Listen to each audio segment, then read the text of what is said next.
In this presentation, I want to show that Jesus did not come to die on the cross. We'll look at God's will at the time of creation, and that Adam and Eve did not fulfill God's will at that time. Because of this, the Messiah needed to come. So Jesus was sent as the Messiah. And we'll re-examine the death of Jesus from various viewpoints. And also, this will enable us to look more closely why a second coming of the Messiah is needed. And so first we'll look at the time of creation, what God's plan was. At that time, Adam and Eve were meant to obey God's commandment not to eat of the fruit. At that time they were meant to live with God, realize an ideal family, an ideal society, ideal nation, ideal world. And they would have lived in the kingdom of heaven on earth, and then when they passed over, they would have lived in the kingdom of heaven in the spiritual world. But unfortunately, due to the fall, the opposite of God's will was realized. Adam and Eve, by disobeying God, they inadvertently followed Satan's will and fell under his domination. So they realized a fallen family, a fallen society, fallen nation, fallen world, and hell. Hell on earth. When people lived in hell on earth, they passed over into the spiritual world and lived in hell there. So because of this, Satan became the god of this world, as 2 Corinthians 4:4 states. Even Jesus said in John 12:31 that Satan is the ruler of this world. So therefore salvation means restoration, because God will never give up in his will. He never give up in his ideal. So the purpose of Messiah is to restore the failure of Adam and Eve, to restore the failure of the fall to the ideal. So two main purposes that Messiah comes. First, to restore a fallen person to a perfect person. Therefore, when Jesus began his public ministry, he said, for example, in Matthew 5:48, "You therefore must be perfect as your heavenly Father is perfect." Now he wouldn't have said that unless it was possible to be realized. He came for that very purpose. And he came to restore hell to heaven. Again, one of the first words he spoke at that time in Matthew 4:17, from that time Jesus began to preach, saying, "Repent, for the kingdom of heaven is at hand."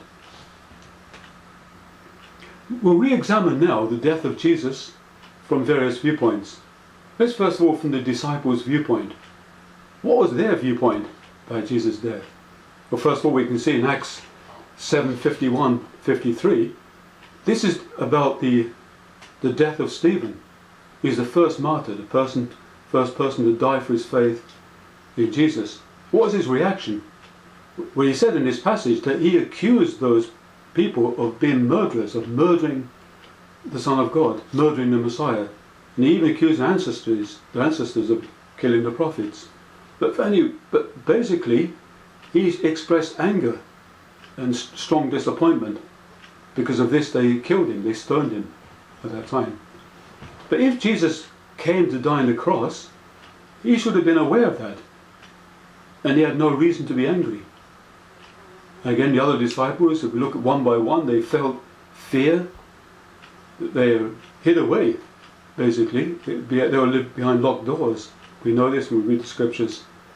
They were confused, and they felt complete sadness. It's clear when we examine the disciples that they did not expect Jesus to die on the cross. And for this reason, many of them lost faith. From a historical viewpoint, we look at the history of Israel. It began, we can read in Genesis 32:28. That's when Jacob, in that passage, when he wrestled with the angel said, "Your name would no longer be called Jacob, but Israel, because you have striven with God and with men and have prevailed." So the blessing Jacob received was the name Israel. And then from that moment on, God started a foundation of working to realize a nation, to receive the Messiah. So from that one moment on, we see a history of prophets. God sent many prophets who said the Messiah would come in the future. Throughout his history of prophets. But finally when Jesus came as the Messiah, God sent John the Baptist to testify to his birth, or to his appearance, 3 wise men to testify to his birth, and so on. But we can see a long preparation for the Messiah. But we have to ask ourselves, why this long preparation, if only to kill Jesus? We wouldn't need such a long preparation. It would have been easier to kill Jesus earlier. But it's clear when we examine this that God prepared the nation of Israel not to kill the Messiah, so they can learn and understand what the Messiah is, what he comes to do, so they can welcome and follow the Messiah. Reverend Sun Myung Moon states, if God's only purpose in sending his son was to have him nailed on the cross, then why would God spend the time to prepare the people in the first place? It would have been much easier for God to send his son among the disbelievers, or even among savages. They would have killed him more quickly, and salvation would have come faster. A third viewpoint, we look at Jesus' own viewpoint, what he said in John 6:28-29. In this passage, the people came to test Jesus, as they often did. They said, well, what is the work of God then, that we should follow you? Now Jesus chose to answer in a very short sentence. He said, this is the work of God, that you believe in him whom he has sent. Now think about this, to believe in him whom he has sent. So the work of God means to believe in Jesus. So just think, if everyone did the work of God, if everyone believed Jesus was the Messiah, who's going to kill him? If all the Jewish people believed he was the Messiah, or the Romans believed he was the Messiah, or the surrounding people believed he was the Messiah, nobody would have even thought about killing him. The reason Jesus died on the cross, because people did not believe in Jesus. They did not believe he was the Messiah. Therefore he was killed. So we look now at the extent of salvation through the cross and the purpose of the second coming. So what this death really means, in other words. We can see in this diagram, Matthew 10:37, Jesus said once, unless you love me more than your husband, wife or children, you're not worthy of me. That's a very strong statement to make. What do you mean by that? Why such a strong demand to love Jesus to that degree? Well, it's in another passage, in John 15:5, Jesus referred to himself as the vine, and you're the branches, but you must be engrafted unto me. What do you mean by that? Well, in those times, it was an agricultural society, so people understood very well about vines and then farming. What a farmer does, if there's a dying tree, and the farmer wants to save some of the fruits, he'll cut them off from that dying tree and then bring them to a healthy, living tree and then completely join it. Engrafting means completely join it to it, so the life force of the living tree will run into the fruits and they can save a lot of the fruits. So that's the example Jesus said at that time, what people needed to do to follow him. Completely engraft, completely unite with him. And so if they did that, if they completely united with Jesus, then they would have separated from Satan and would have achieved complete salvation, physical and spiritual. But when there was no faith in Jesus, there was no salvation.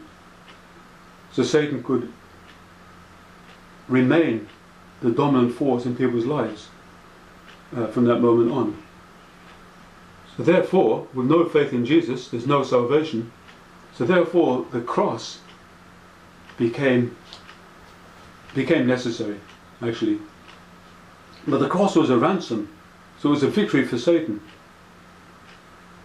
That's the difference. And the resurrection itself, this was a victory for God. That's why Paul referred to in Romans 8:23, that's spiritual salvation. But we ourselves, who have the first fruits of the Spirit, groan inwardly as we wait for adoption as sons, the redemption of our bodies. So through this, through death, this is the reason why Jesus prayed, for example, in Gethsemane, if he will not die, if it possible, let this cup pass from me. Why did he pray such a prayer? He wasn't, if he came to die on the cross, he wouldn't be afraid of it, he'd be willing to die hundreds of times. No, Jesus' real motivation for that prayer was, he knew that if he died without fulfilling God's will completely at that time, then the history of suffering will continue. Then God's heartache, looking at the fallen world, looking at his children, will continue further, and then a second coming would be needed. Jesus wanted to prevent this happening. He wanted to stay on earth, even those very difficult circumstances. Is there any way he can remain on earth? It would have been easier for him in some ways to die in those times, but his motivation was to stay on earth to avoid this suffering, so people would be free. But he knew when he gave up his body, he was giving up the body of humankind as well. But through the resurrection, he could come back in spirit, and then for the first time, people really believed in him. They really believed in him at the cost of their life. So even though they were sometimes killed, they would still follow him. And for this reason, they could unite with Jesus in spirit, but the body still remains an area, a realm where Satan can still invade. That's why we call it spiritual salvation. So through wrong choices and bad conditions, humanity fell under Satan's domination. That's what we read in Genesis 2:17, what happened in the first place. Adam and Eve, by disobeying God, they allowed Satan to control the lineage of humankind. And then verses like 2 Corinthians 4:4, like Satan is the god of this world. John 12:31 is the ruler of this world. And John 8:44, Satan became the father of humankind. So Jesus came as the Messiah to liberate humanity, but when they rejected him, they remained under Satan's domination. So Jesus' death was Satan's will, not God's will. From the moment Jesus was born, Satan knew well enough why Jesus come on the earth, to take back that kingdom back to God and to eradicate Satan from this world. He knew well enough. So Satan's main desire was to get rid of Jesus. That's why even if from the birth, we read in Matthew 2:13, for example, for Herod is about to search for the child to destroy him. And Matthew 2:16, when Herod saw that he had been tricked by the wise men, he was infuriated, and he sent and killed all the children in and around Bethlehem who were 2 years old or under. And throughout his life we see in this part Jesus speaking directly about it in John 8:39-40. They answered him, Abraham is our father. Jesus said to them, if you were Abraham's children, you would be doing what Abraham did. But now you are trying to kill me, a man who has told you the truth that I heard from God. This is not what Abraham did. So very clearly Jesus pointing out their intention, anyone's intention to kill him, is not God's will. And throughout his life we read passages like John 8:59 to John 10:31, where people try to kill him. They try to stone him many times, but he always managed to escape. He's protected by God. And then sometimes, like John 7:1 and John 8:40, he had to take refuge for his life. Even the disciples didn't know where he was. But it's so intense that his life was often in danger. So it's very clear throughout his life, it's clear that the intention to kill Jesus, that's from Satan, not God. So therefore, when no one believed Jesus, the Messiah is on the earth, no one believes in him, there'll be no salvation possible. So therefore at that point, God had to consider to give Satan what he wanted, the death of Jesus. That's why it's a ransom. So the death of Jesus was the price to pay. It's like, for example, if there's a rich person and some criminals, they kidnap the rich man's son, they may demand $1 million for his release. The the father would reluctantly want to pay that, but because of his love for his son, he would pay that money, that $1 million. His son can be released. But paying that price is not the father's not going to celebrate every year that he had to pay that money. It's a sad memory. That's a sad memory. He's happy that his son is freed. So likewise, the death of Jesus is a sad memory for God. It doesn't bring God joy at all. It's the price that needed to be paid. But because of that price, then Jesus could resurrect and reappear on earth in spirit. And this is the beginning of Christianity. People who believe in Jesus from that point, they can connect with God spiritually, but still they have to fight off sin. As Paul said in Romans 8:23, still waiting for redemption of the body. This is the reason why Messiah must come again, to conquer Satan in the physical world. So therefore, the purpose of the second coming is precisely the same as the first coming. He comes on earth, he must come as a man on earth again, and he has to open the way that we can separate from Satan, regain and gain complete salvation. So we'd have to unite with him spiritually and physically.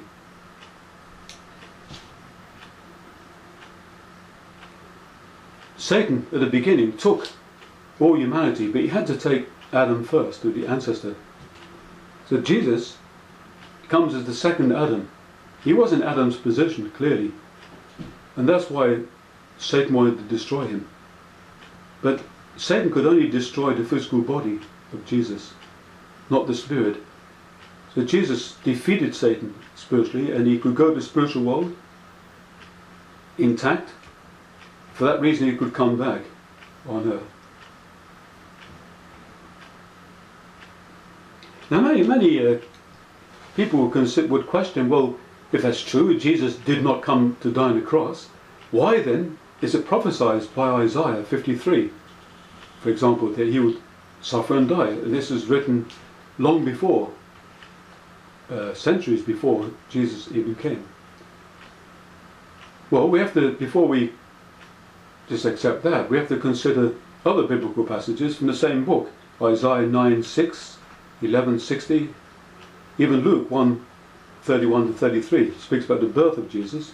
All of these passages, they say that he should come as an earthly king. Of his kingdom on earth will have no end. Of course, well, many people will say, well, that means, doesn't Isaiah 9:6 refer to the second coming of Christ? And Isaiah 53 means the first coming. Well, no, this is not correct, for the following reason. All prophecies in the Old Testament were about the first coming of Jesus. There was never meant to be a second coming of the Messiah. Now read Jesus' words in Matthew 11:13 to 14, where he said, "For all the prophets and the law prophesied until John came. And if you're willing to accept it, he is Elijah who is to come." When it emphasizes, for all the prophets and the law prophesied until John. So all the Old Testament prophecies were referring to the first coming. There was never meant to be a second coming. That's why the idea of the Messiah coming a second time is not in the Old Testament. Isaiah, for example, if you could meet Isaiah today, if you could ask him, were you talking about the first coming in Isaiah 53? Were you talking about Isaiah 9:6 about the second coming? He said, no, there's no second coming of the Messiah. The idea of a second coming of Messiah was not in Jewish thought. Even today, if you ask any Jew, Is there a second coming of the Messiah? No, there's only one Messiah coming. So therefore, Reverend Samya Mun explains clearly this is two kinds of prophecy concerning the cross. It means there's two possibilities. Why? Because we have free will and responsibility. So God will send the Messiah to Israel, for example, but it was up to Israel to accept or reject. So in other words, Isaiah 53, it was a warning. If he comes, you reject him, he's going to suffer and die. It didn't mean it had to happen. And Isaiah 9:6 and so on, they're the prophecies that should happen. In other words, if they reject the Messiah, Isaiah 53 be realized. If they support and follow the Messiah, Isaiah 9 verse 6 will be realized. It's just like at the time of Adam and Eve. There's also a dual prophecy at that time. And that was the commandment. We read in Genesis 2:17. God said, if you eat of the fruit, you'll die. Which obviously means if they don't eat, they'll live. Do you think God wanted them to eat the fruit and fall? Of course not. But they had the free will and responsibility.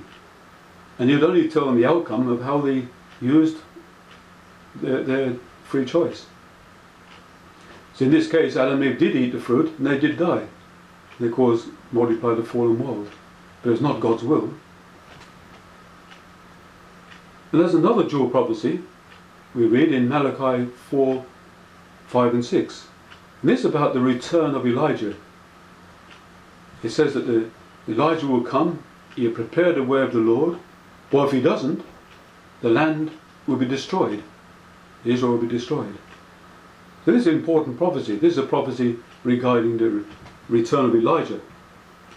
Elijah lived 900 years approximately before Jesus. It says in 2 Kings 2:11 he was taken up into heaven. But then much later, about 400 years approximately before Jesus, the prophet Malachi says he's going to send him again. And he's going to prepare the way of the Lord. Prepare the way of Jesus. So who is this? Well, if we accept Jesus' words in Matthew 17:10-13, Matthew 11:14, and Luke 1:17, it was John the Baptist. And John the Baptist, he was the realization of the second coming of Elijah.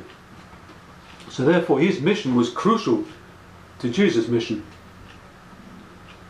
So let's look at his life. First of all, we read in John 1:33-34, John the Baptist is revelation. So John the Baptist, it's important to have a background in this, that John the Baptist is a famous prophet at that time. He was baptizing people, and all the religious denominations, Sadducees, Pharisees, they all tended to respect him, and they went to be baptized by him. And he was the son of the high priest, Zechariah. But now, he is, by the way, the realization of Elijah. His mission is to prepare the way, lead the people to Jesus. So therefore, the first thing that happens is actually he receives a revelation from God, and he baptizes Jesus. Jesus allows him to be baptized by him. And then John testifies here in John 1:33-34, he said, I did not know him, but God, the one who sent me, said he is the Messiah, basically.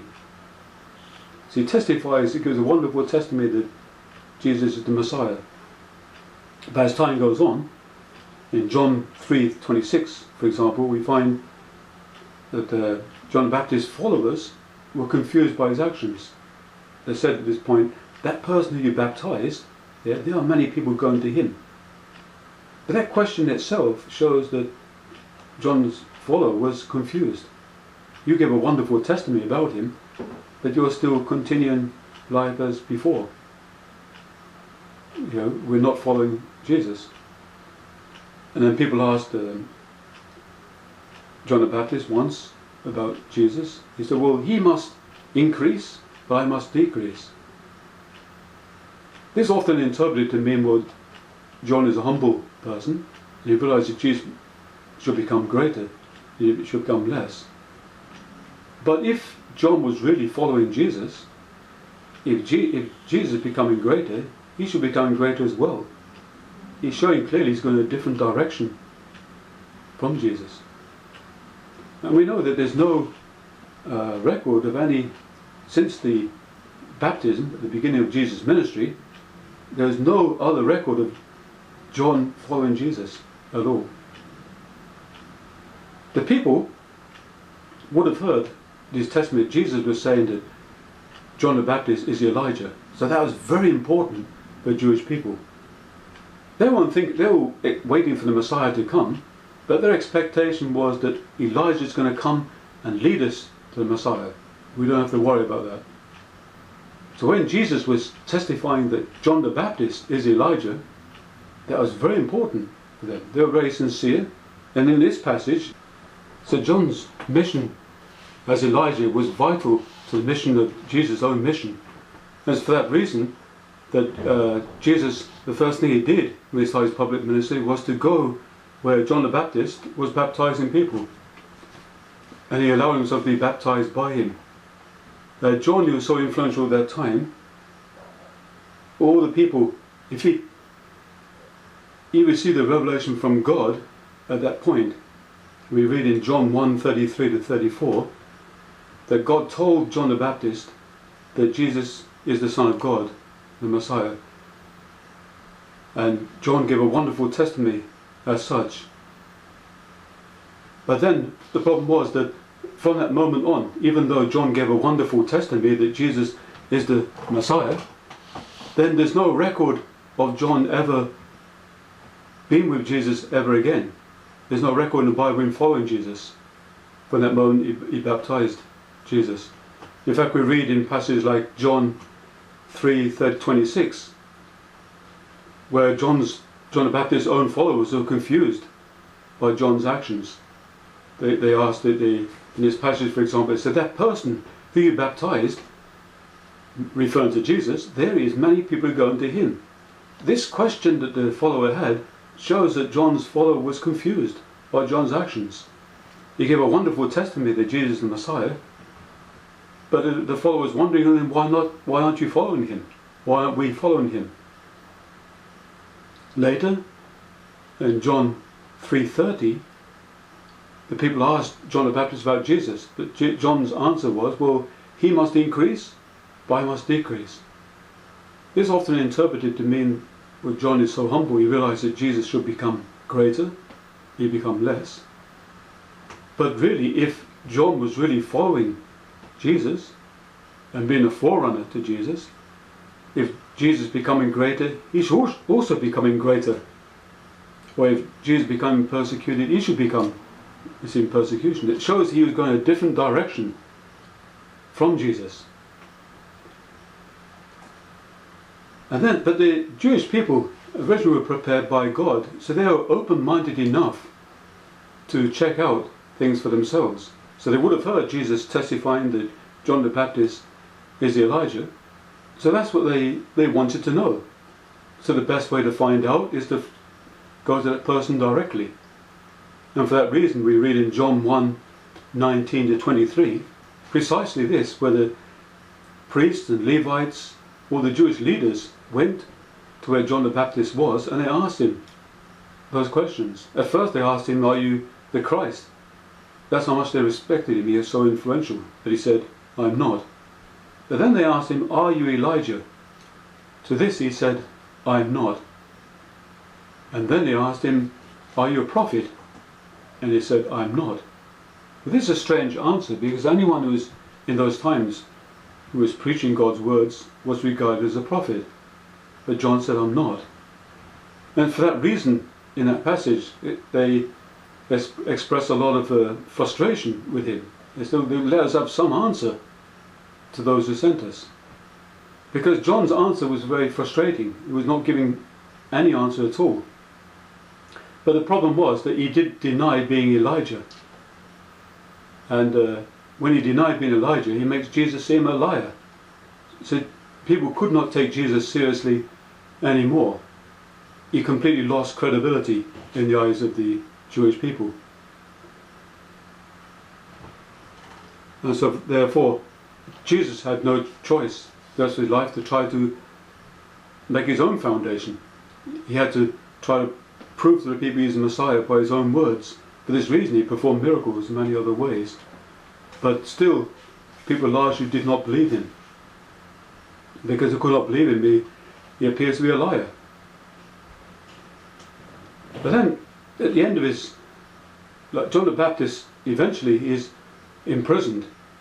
He's imprisoned in a situation where but in the prison, the greatest discomfort he has is the guilt of his conscience. Because he received a direct revelation from God that Jesus is the Messiah. But he's lived his whole life without following Jesus. And it's for this reason we read in Matthew 11, 2-3, that he sends to his own followers to Jesus to ask him that question. Is it, are you he who is to come, or should we look for another? This is the question that John had at the end of his life. He soon was executed. But this question itself, if we have no other information, it proves that John never followed Jesus. Are you the Messiah, or should we look for somebody else? This question must have been very painful for Jesus. And it's for this reason, in Matthew 11, the whole chapter, more or less, Jesus begins to explain that John was the great prophet, and so on. But toward the end of it, he was saying, well, he was the great prophet, but the least in the kingdom of heaven has become greater than he. And he said, if you were willing to accept it, he is the Elijah who is to come.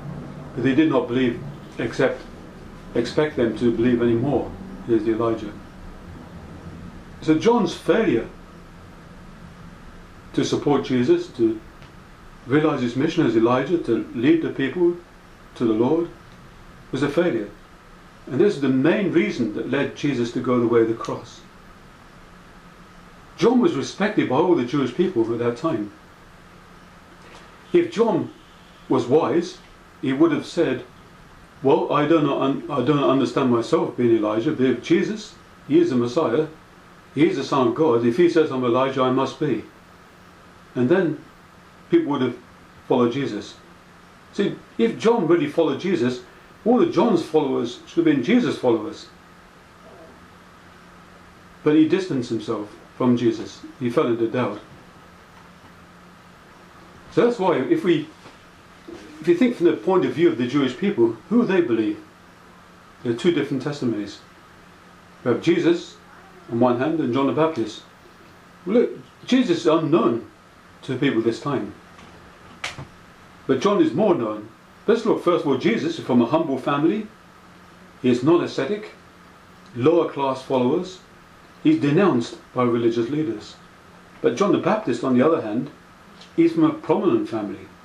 His father, Zachariah, the high priest, he lived an ascetic life, lived on locusts and wild honey, lived on camel skin and so on. People from all classes were his followers, and he was supported by the religious leaders. So who are the people more likely to believe? They would be more likely to believe John the Baptist if their testimony was differed.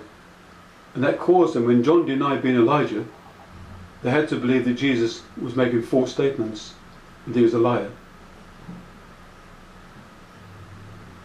Now John the Baptist, he was the realization of the returned Elijah, prophesied by Malachi. So his mission was vital. All of Israel respected John the Baptist.